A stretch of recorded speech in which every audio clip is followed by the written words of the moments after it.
when you're on the road and you're touring, in the 60s, you were on a bus, and I mean, we did many tours with the Stones. There was the Stones, the Kinks, and us all on the same bill. What a song. I mean, it's been covered by loads of people, I think it brings people together with what the song is talking about. I got into a lift and went down to the next floor, which opened, and the door opened, and it was the Three Stooges stood in front of me. Excellent.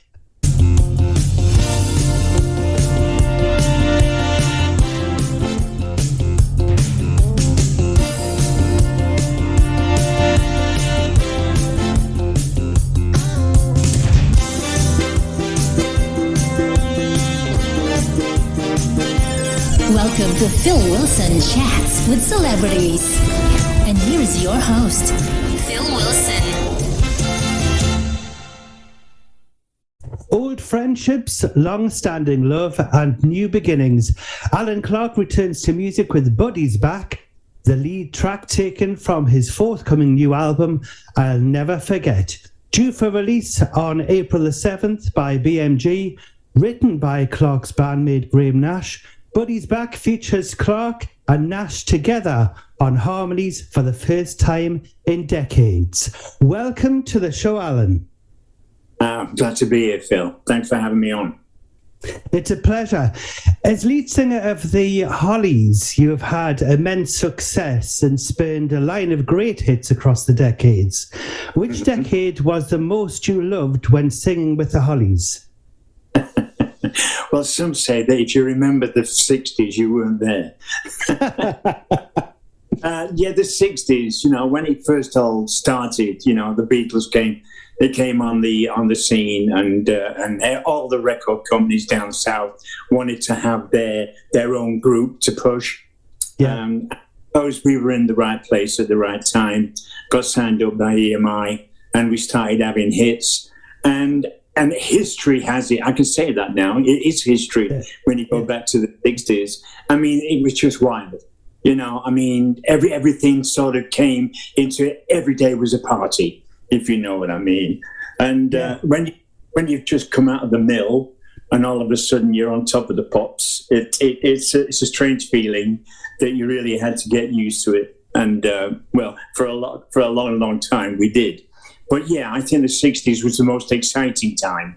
The 70s was okay. Didn't really get into the glam bit myself, but it's fantastic. Well, you couldn't tell the bottom from the top. You like that? Yeah, Mr. Fletz. I know he wrote that. Yeah, I think we might have had Elton John on that one. I'm not too sure. But right. He was ready right then. Yeah. It was fabulous, that tune, actually. I have played that on Phil Wilson's Vinyl Revival, and it goes down very well. And obviously all of your other hits, because with 30 top 10 UK hits and 26 US chart singles to date, including I'm Alive, Carry On, Bus Stop, Look Through Any Window, The Air That I Breathe, and the number one, which obviously had a comeback in the 80s as well, He Ain't Heavy, He's My Brother. What is your favourite song that you have ever performed? Well, I think, I've got to say The Air That I Breathe. No, I've changed my mind. No, He Ain't Heavy, I think. And between the two, obviously the lyrics are both so different and give a different message. And He Ain't Heavy, when we were actually presented with that, Bobby Scott and Bobby Russell, who wrote the song. It was a song that was lying around on a publisher's desk, and I think Tony brought it in, and we played it to Ron Richards, and he said, this will either be a great hit or it'll be a flop. Because, we didn't really go down that sort of road with singing something, well, as spiritual, if that's the word for it, as the lyrics in that song. And, I tried to put the emotion in that was meant to be, and I think that I got that spot on. But, what a song. I mean, it's been covered by loads of people, I think it brings people together with what the song is talking about. And every 20 years, I think it should be released every 20 years, so that youngsters can hear that and get on with the message. And it's telling everybody to help each other, which we actually need in this world today. Definitely. And yes, I must just say that the vocal on there, your vocal, absolutely fantastic. And the harmonies there on He Ain't Heavy, He's My Brother. I mean, when I was growing up, it was on, I think it was on an advert for, was it on a beer commercial? I'm allowed to say that? It's Miller Lite. Miller Lite. And I remember it was all to do with He Ain't Heavy, He's My Brother, meaning a bit on the heavy side. Well, I don't really know. On the advert. I was quite annoyed when the record company gave it to Miller Lite to come out. At that particular time, there was charities going on about helping children. And that's what I wanted to actually say, you can have my bit on that if you want, but please. Unfortunately, EMI at that particular time were looking at money rather than charity. And so they brought it out without our consent. They could do that. And I suppose it rekindled our presence a lot with being on TV. I mean, that guy that did that, he looked nothing like me. No. And so we got a hit, and it sort of it reissued us with a lot of people that hadn't heard about us in the past. So yeah, and it was good in one way but bad in the other. And eventually, it was released in 88 again, wasn't it? Because was it originally in 1969? Yeah, it was. Well, that's about 25 years, isn't it? Yeah, I think 68, and you're right. It was 89, and again, as I say, it sort of put us in front of the TV and the concerts and things like that. Of course. And just one more thing about the single as well. Eventually, it was released as a charity single, wasn't it? Yes. I think a lot of I forget which charity it was for, but it was a very important charity. If you wanted to tell us about that. Bill, it was the NHS, yes. And I sat here in COVID like everybody else, and there was a lot of people doing things. And at that particular time, I wondered, well, what can I do? And I thought, well, He Ain't Heavy is about the message to get through to people. You got to help each other in the dire situation that we were in. I didn't have an orchestra, but my friend Francis Haynes, who is my co-producer on both my albums, Resurgence and this one, and he sent me up a piano track, like a classical piano track, and it had to be in a lower key, because my vocals really weren't standing up to too much strain. Like, the air that I breathe and He Ain't Heavy was way up there. So he sent me down, and I did a few vocals, and I did it 3 or 4 times until I thought I'd got the right one, which is easy to do in your own studio. Yes. Which this where I am now is my studio. It used to be a bedroom, many years ago, but it's now where I do most of my recording. But yeah, it was something which it was meant meaningfully, to get the people maybe to put what they could into the NHS and get everything flowing again. I hope it did well. I think it did for quite a few people. Of course, yes, and the message definitely got out there. And thank you so much, obviously, on behalf of the United Kingdom and everybody who is obviously joining in with this interview with us today. On another subject, when you were on tour, let's go back to when you were on tour because you've still been touring, all the time that you haven't been releasing singles, haven't you? And a question that I've got to ask you is, when you were on tour, doesn't matter which decade it was, are there any memorable moments that you could tell us about? Any secrets? No, there's no secrets. No secrets. I mean, the time that I had with Hollies, with the Hollies, all the hits that we had, as you quite rightly said, and being able to go to America for the first time, and I think that was about 64, 66, and seeing that New York actually looked the same as it did in the movies. When you get things like that happening to you day after day, it gets very hard to actually to pick a particular time in your life which has more, it's getting on a plane for the first time to go to America. Yes. For me, it was like, it was the first time. And I don't know, I think being able to go to America and meeting the people that I idolized very much so, and coming in across them, like Chuck Berry and, and Little, and it was, meeting those people in reality is always, wow, who's this? There he is. I mean, walking down New York, I saw one of my favorite all-time cowboys. His name was Tex Ritter, and he was sitting by a dining table, and I could see him in a coffee shop. And I had to go in and say, Tex, it's really nice to meet you. I love High Noon like you wouldn't believe. And he went, and did his twang. But, great. Things like that happened all the time. I mean, there was one particular time in Los Angeles where I was in a hotel called the Knickerbocker Hotel. And this doesn't happen to everybody in their lifetime, I'll tell you. But, when we used to go to the afternoon pictures, the ABC, we are the Ovaltines. We used to show all these, like Bud Abbott and Lou Costello, all these things and that. Yes. I got into a lift and went down to the next floor, which opened, and the door opened, and it was the Three Stooges stood in front of me. Excellent. You probably don't know what the Three Stooges are. To be honest with you, I actually know. Well, I know of the Three Stooges because my mum used to say, when I was growing up, she used to say, "Oh, on BBC Two, come down, Philip. The Three Stooges is on." So I do know about them. But in reality, I mean, they were small, and they were smaller than me. I'm not tall, but I was paralysed. I thought, God. Here's the Three Stooges. And I couldn't do anything. I couldn't speak. I had no camera. I didn't ask for their order.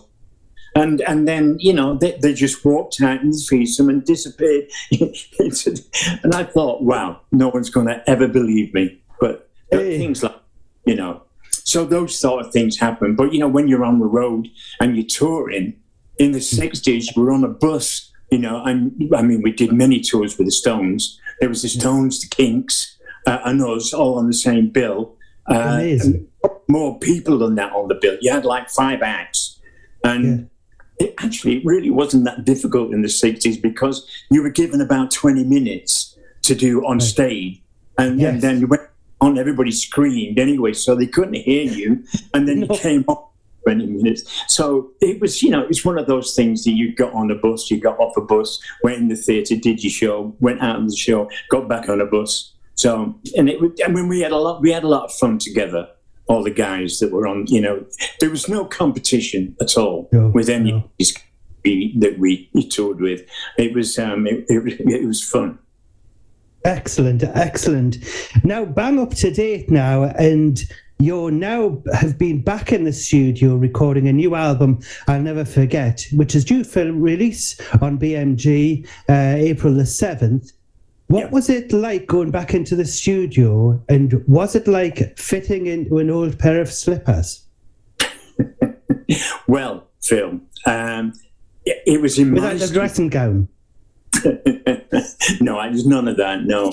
But, there were strict rules that you wouldn't be able to go anywhere, and I sat down and I wrote some lyrics, and I was actually going into not thinking about a second album, because that's what I do now. I write songs, and I pass them on. I've got people in America that are recording some of my songs now, which is it's just a thing to have. It gives me the will to get out of bed, and.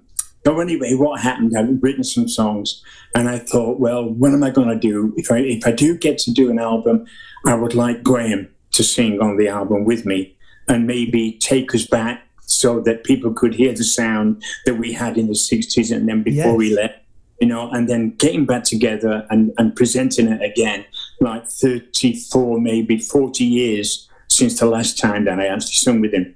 So I sent a song to Graham, and he said, I love it. I said, well, why don't you come on the album and sing harmonies for me. And he said, I'd love to do that. And what we actually did was I recorded all my songs in a demo type of thing, then sent it down to my producer, Francis Haynes, who put it all in order. Then he sent it to me, and I did my vocal on it.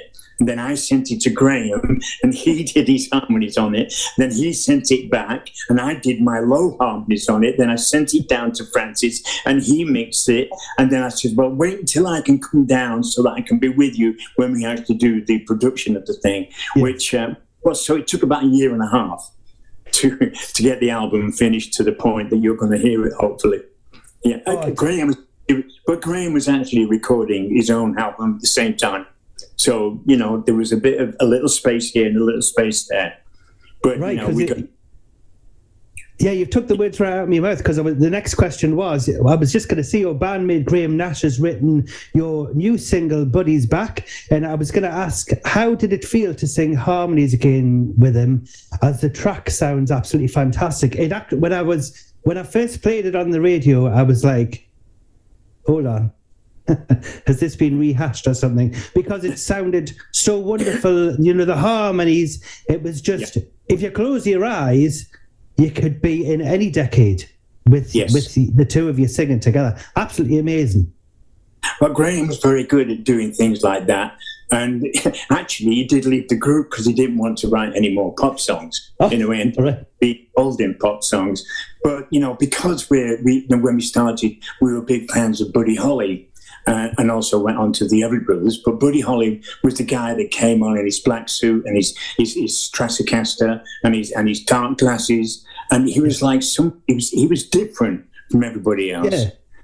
And what happened was that when we came from skiffle, the 4 chords in skiffle are rock and roll. So you didn't have to learn any new chords for any Buddy song. The stuff that he did is so memorable.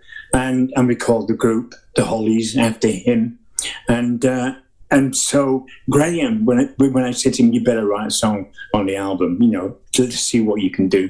And he came up with Buddy's Back, which tells our story in the lyrics. About hearing all them on the radio, because that's all you had to listen to in those days, and looking in the mirror, trying to be him, active, and so the song is a tribute to Buddy, as well as telling the story of how he affected us in our younger years. And I think it's really a catchy song. So it did that specially, I think. Yeah. It is absolutely amazing.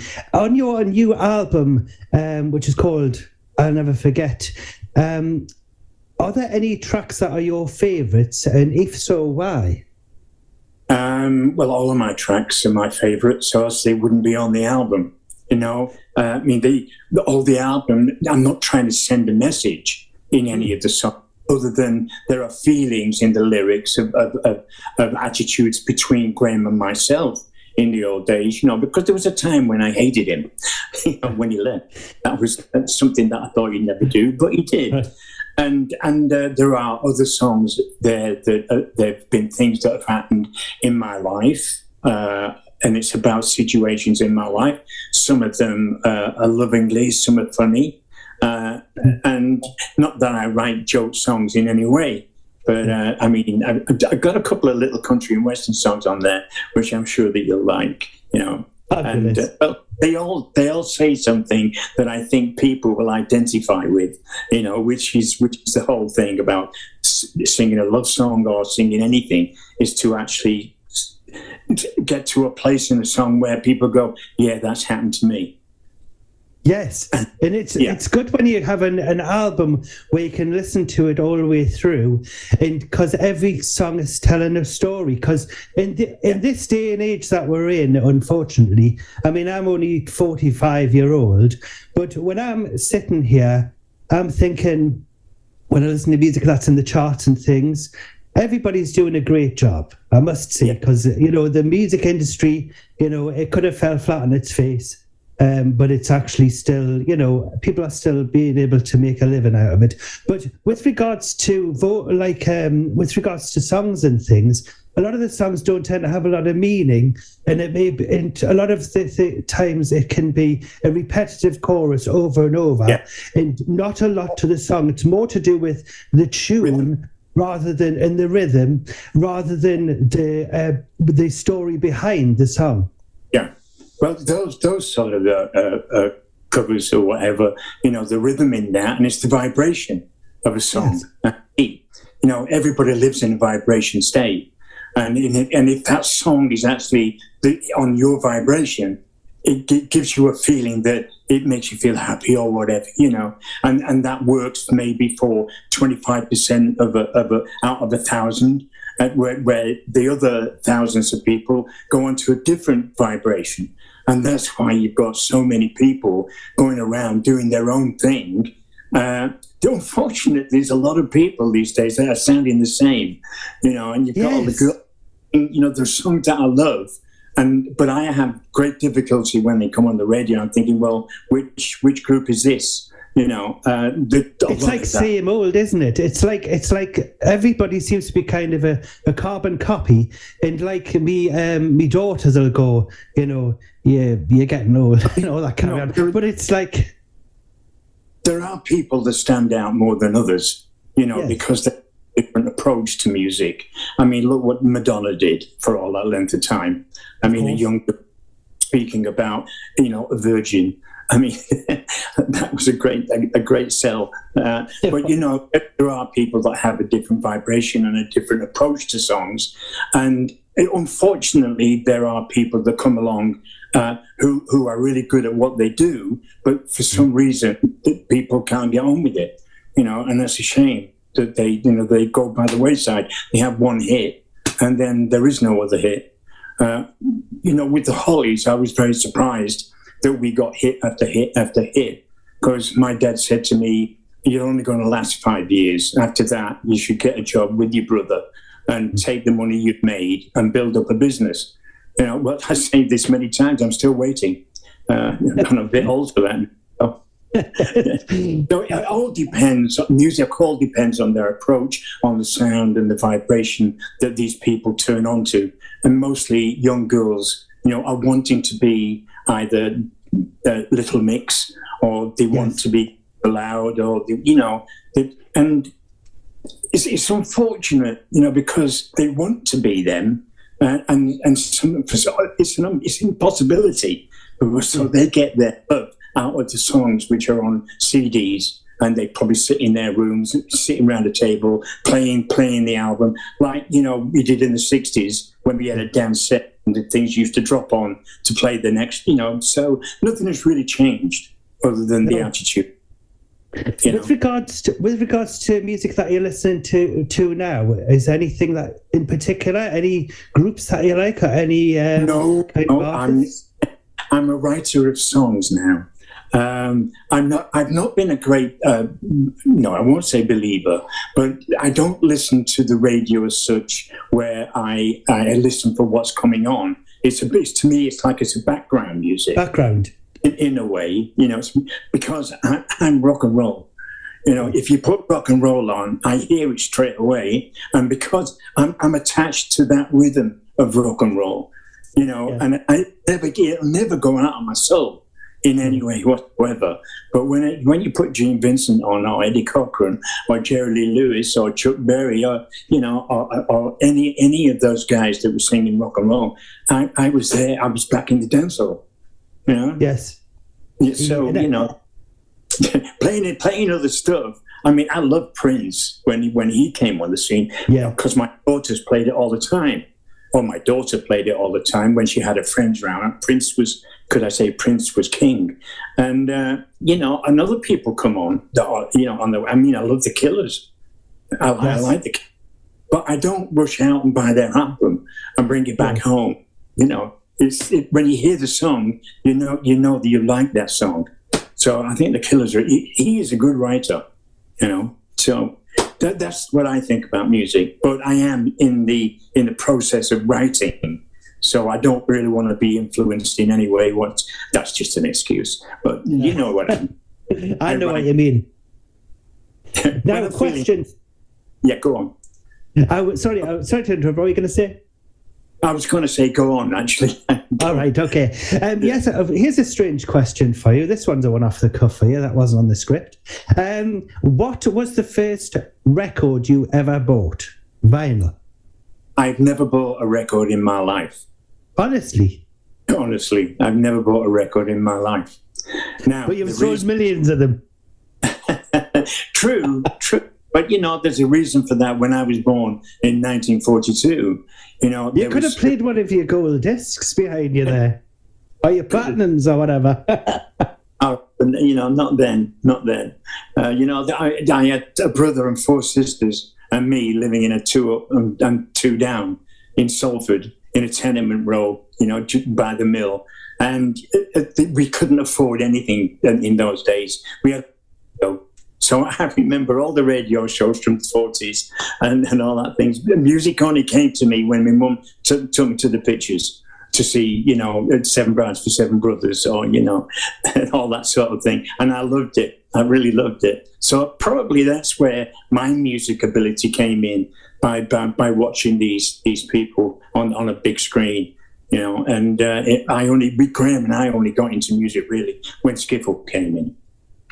Yes, Lonnie Donegan and things like Lonnie Donegan, was he one of your kind of idols? He was everybody's idol. Even Lennon and Paul McCartney were a skiffle group. There were lots of other people that are now well known in the world that actually turned on to Lonnie Donegan. That was the music at the time. Again, vibrational, and and then we went on to rock and roll. I'm hoping that. Go on. No. Carry on.